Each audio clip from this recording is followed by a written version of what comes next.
Hi అందరికీ నమస్కారం, welcome to our channel. PSR Anjaneyulu so మరి నటి జత్వాని కేసులో ఆల్రెడీ అరెస్ట్ అయ్యి ఇటీవల ఆయనకి బెయిల్ కూడా మంజూరైంది. సో మళ్ళీ ఆయన్ని విచారించడం అయితే జరిగింది. సో ఎందుకు ఏంటి అని తెలుసుకోవాలంటే మనతో పాటు ఉన్నారు మాణిక్యరావు గారు. సార్ నమస్తే అండి. నమస్తే సార్. పిఎస్ఆర్ ఆంజనేయులు మరి సీనియర్ ఐపీఎస్ అధికారిగా ఉండి ఆయన ఒక తప్పు మీద తప్పు చేసుకుంటూ వస్తున్నారు. మొన్నే నటి జత్వాని కేసులో కూడా అరెస్ట్ అవ్వడం, మళ్ళీ బెయిల్ మీద బయటకు రావడం కూడా జరిగింది. సో మరి మళ్ళీ విచారించడం జరిగింది పోలీసులు. ఎందుకు ఏంటి అంటారు అసలు? ఈయన గ్రూప్ 1 అంటే అప్పుడు వైసీపీ హయాంలో జగన్మోహన్ రెడ్డి గారు ముఖ్యమంత్రిగా ఉన్న టైంలో ఆయన ఏపీపీఎస్సికి కార్యదర్శిగా పనిచేశారు. అంటే సెక్రటరీ, కీలక బాధ్యతలు అవి. అయితే దేశ చరిత్రలో ఎవరు కూడా గ్రూప్ 1 విషయంలో ఇంత అవినీతికి, ఇంత క్రూయాలిటీకి ఎవరు కూడా పాల్పడలేదని చెప్పొచ్చు. ఓకే. ఎందుకనంటే గ్రూప్ 1 ఎగ్జామ్ను కూడా మార్కెట్లో అంగడి సరుకులాగా అమ్ముకున్నటువంటి వ్యక్తే పిఎస్ఆర్ ఆంజనేయులు, సీనియర్ ఐపీఎస్ అధికారి. ఈయన ఎస్పీగా చేసినటువంటి సందర్భాల్లో కూడా అక్రమ ఎన్కౌంటర్లు చేశారు. చాలామందిని ఆయన ఉమనైజర్ కూడా చాలామంది మహిళలని వేధించేవాడంట, సెక్సువల్ హెరాస్మెంట్ చేశారు ఆయన.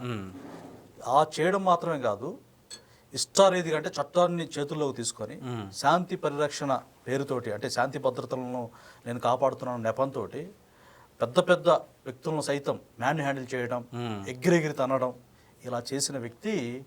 ఈయన ఏపీపీఎస్సి బాధ్యతలు అప్పచెప్పిన తర్వాత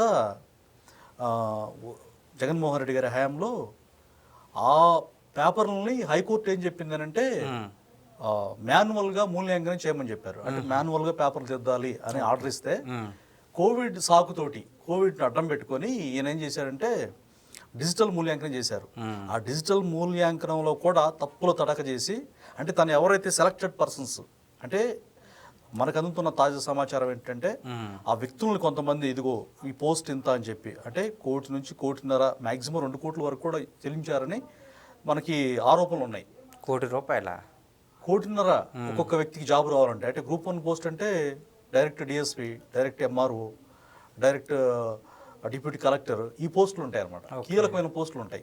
అంటే వాటిని అంగడి సరుకులాగా అమ్మినటువంటి ఈ ప్రబుద్ధుడు ఏం చేసినట్టు ముఖ్యంగా ఈయన మీద ఆరోపణ, అంటే ఇప్పుడు పోలీసు విచారణలో కొత్త కోణం బయటకు వచ్చింది. అదేంటంటే ఇతను చేసిన దుర్మార్గాలని, ఆ డేటాని, ఆ నోట్ ఫైల్స్ను కూడా ఇతనితో పాటు తీసుకెళ్ళిపోయాడు.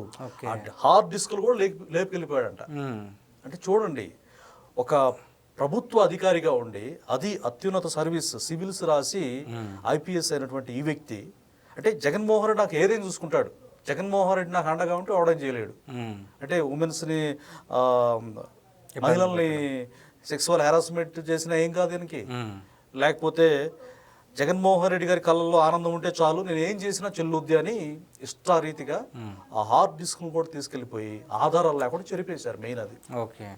ఈ చెరిపేయడం వల్ల ఏంటంటే ఇప్పుడు పోలీసు వారికి ఇతని మీద మరి కోర్టు వారికి కావాల్సిన సాక్ష్యాధారాలు కదా, ఆ సాక్ష్యాధారాలను మాయం చేసినటువంటి ఈ వ్యక్తి ఎక్కడున్నాయి అవేనంటే చెప్పట్లా, పొంతం లేని సమాధానం చెప్తా ఉన్నాడు.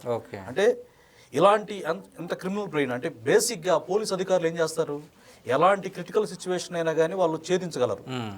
అంత నాలెడ్జ్ ఉన్న వ్యక్తి ఆధారాలు లేకుండా ఎంత తెలివిగా చేసి ఉంటాడో మనం అర్థం చేసుకోవచ్చు. సమాజానికి ఉపయోగపడాల్సిన వ్యక్తి, ప్రజా శ్రేయస్సు కోసం, ప్రజలకు మేలు చేయడం కోసం ఉన్న వ్యక్తి ప్రజలను మోసం చేస్తూ, అహోరాత్రులు కష్టపడి చదువుకున్న గ్రూప్ 1 ఆస్పిరెంట్స్ వాళ్ళను కూడా మోసం చేస్తూ, సరిగ్గా చదవని వ్యక్తికి జాబులు అమ్ముకునేటువంటి, అంటే వ్యవస్థనే భ్రష్టు పట్టించే వ్యవహారం. అంటే గ్రూప్ 1 అధికారులు అంటే దేశంలో అత్యున్నతమైన సర్వీస్, రాష్ట్రంలో అత్యున్నతమైన సర్వీసు, దేశంలో అత్యున్నతమైన సర్వీసు సివిల్స్ అయితే UPSC, union public service commission. దేశంలో అంత అత్యున్నతమైన సర్వీస్ ఇంకోటి లేదు, సివిల్స్ అది.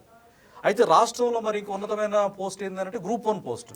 ఆ గ్రూప్ 1 పోస్ట్ ఎసురు పెట్టి మొత్తం జగన్మోహన్ రెడ్డి గారి జమానాలో వ్యక్తుల్ని, అంటే డబ్బులకి అమ్ముకొని ఇస్తే వాళ్ళు ఎవరి కోసం పనిచేస్తారు, అధికారులు జగన్మోహన్ రెడ్డి గారి కోసం పనిచేస్తారు.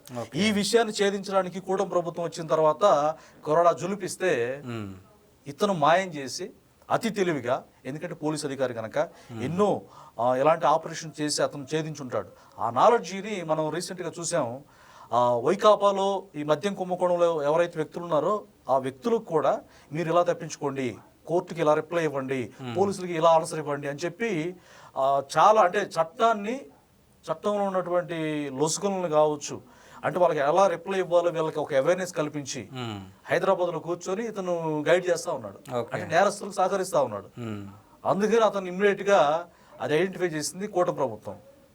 ఇతను ఉండాల్సింది శ్రీకృష్ణ జన్మస్థానంలో అని చెప్పి ఇతను చేసిన అరాచకాల మొత్తాన్ని కూడా, ముఖ్యంగా ఈ విచారణలో హార్డ్ డిస్కులు తీసుకుపోయినటువంటి విచారణలో ఎంత చెప్పినా కానీ అతను ఇవ్వట్లేదు.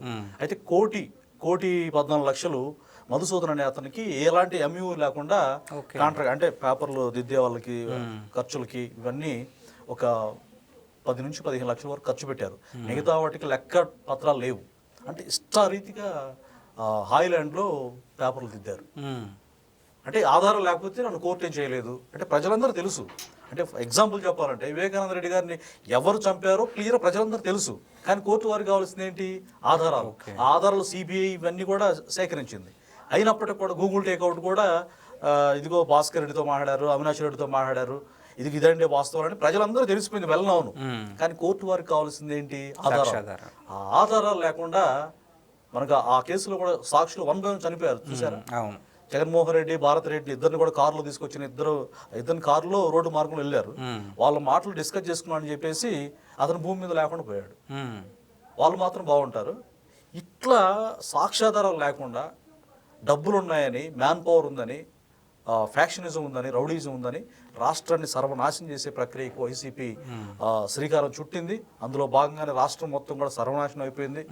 అది చాలదన్నట్టు మళ్ళీ మేము వస్తాం, మీ అంత చూస్తామని ఎలాంటి పిఎస్ఆర్ ఆంజనేయులు కావచ్చు, అంతకుముందు సీనియర్ ఐఏఎస్ అధికారి శ్రీలక్ష్మి కావచ్చు, ఇలాంటి వ్యక్తులను తయారు చేసి ఈ గ్రూప్ 1లో కూడా, రాష్ట్రంలో అత్యున్నతమైన సర్వీస్ గ్రూప్ 1లో కూడా వీళ్ళకి సంబంధించిన అధికారులు పెట్టుకొని వాళ్ళు లాయల్గా ఉంటారు. ఎందుకంటే మాకు జాబ్ వచ్చింది జగన్మోహన్ రెడ్డి గారి గవర్నమెంట్లో, మేము డబ్బులు కట్టుకుని మేము వచ్చాము, మాకు పెద్ద నాలెడ్జ్ లేకపోయినా కానీ ఆయనకి విశ్వాసపాత్రంగా చేస్తాం అంటే వాళ్ళకు ఒక పెంపుడు కుక్కల్లాగా తయారు చేసుకునే ప్రక్రియ ఇట్లా చేసుకొని ఇలాంటి అధికారుల ద్వారా రాష్ట్రంలో ఒక అవినీతి సామ్రాజ్యానికి శ్రీకారం చుట్టారు.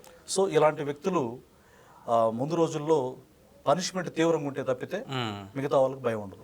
సో మరి పిఎస్ఆర్ ఆంజనేయులు గారు చేసింది ఒక పెద్ద నేరం కింద కూడా పరిగణించవచ్చు. ఎందుకంటే ఒకరి భవిష్యత్తును అయినా పక్కదారి పట్టించారు. సో మరి ఇతనిపై ఎటువంటి యాక్షన్ తీసుకునే అవకాశం ఉందంటారు? అసలు లీగల్గా కూటమి ప్రభుత్వం చాలా అగ్రెసివ్గా సీరియస్గా ఉంది. దుర్మార్గాన్ని, రౌడీజాన్ని, ఫ్యాక్షనిజాన్ని చంద్రబాబు నాయుడు గారు ఉక్కు పాదంతో అణిచేయాలి, తద్వారా డెవలప్మెంట్ జరగాలి, ప్రజలందరూ బాగుండాలి. P4 విధానం చూసాం. అంటే బాగా సెటిల్ అయిన well settled people, poor people సహాయం చేయాలి. అలాంటి ఆలోచన ఎవరికి వస్తుంది?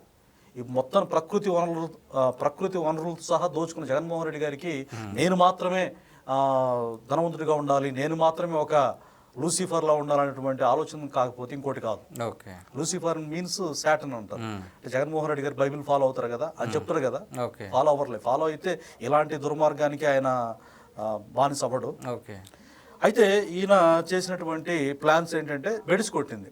ఆయన కోణంలోనే దేవుడు ఉన్నాడు అని చూస్తారు అంటాడు కదా, గాడ్స్ జడ్జిమెంట్ జరిగింది. అంటే ఇలాంటి వ్యక్తి కనుక ఇంకుంటే ప్రజలందరూ కూడా దారుణంగా చితికిపోతారు, ఇక బ్రతకడానికి అవకాశం ఉండదు. కొన్ని ప్రాంతాలు మనం చూస్తే ఆకలి చావులు కూడా ఉంటాయి. అలాగా ఆంధ్ర రాష్ట్రం కూడా అవుద్దని చెప్పి దేవుడు ఆంధ్ర వైపు చూసి కూటమి సర్కార్ని గెలిపించాడు అనేది నా అభిప్రాయం. ఓకే, థ్యాంక్స్ అండి.